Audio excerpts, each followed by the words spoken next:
などの計画とかをシェアできますか？そうですね、卒業後はやっぱり自分の時間がたくさん増えると思うので、たくさん勉強して香港に来てお仕事をしたいなっていうふうに考えてます。好啦，咁小島佢話咧，咁畢咗業之後啦，咁其實就會多翻好多自己嘅時間啦，咁佢就會努力練習啦，然之後咧就可以為咗目標咧就係嚟到香港咧，再次嚟到香港做嘢。呢個時大家咧就期待住啦。頭先咧小島人才都有分享過啦，佢自己咧日日都要睇小丸子嘅動畫嘅。既然咁中意小丸子，我就一定要為佢介紹。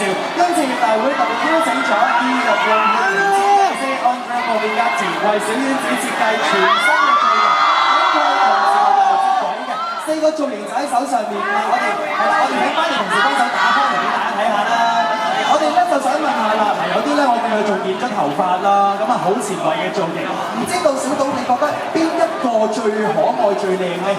この4つの一番マルトちゃんの中に一番好きなのはどれですか？おしゃれです。すごいおしゃれ。日本のマルコちゃんとはちょっと違います。好啦，小島話咧，佢覺得呢4個小丸子都非常之潮啊，非常之型格，咁同傳統嘅小丸子係非常之有分別嘅。誰だろう。好煩惱啦，睇你。日本の知ってる方はびっくりすると思うのはこれ可愛い。金髪っていうのは日本にないから可愛いです。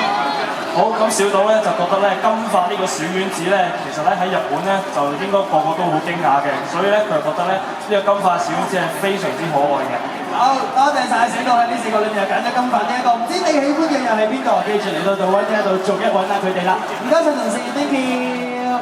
好啦，咁啊今日咁多 fans 嚟到現場呢一度支持小島啦，相信大家都好期待有機會同小島近距離接觸嘅。跟住落嚟就係我哋玩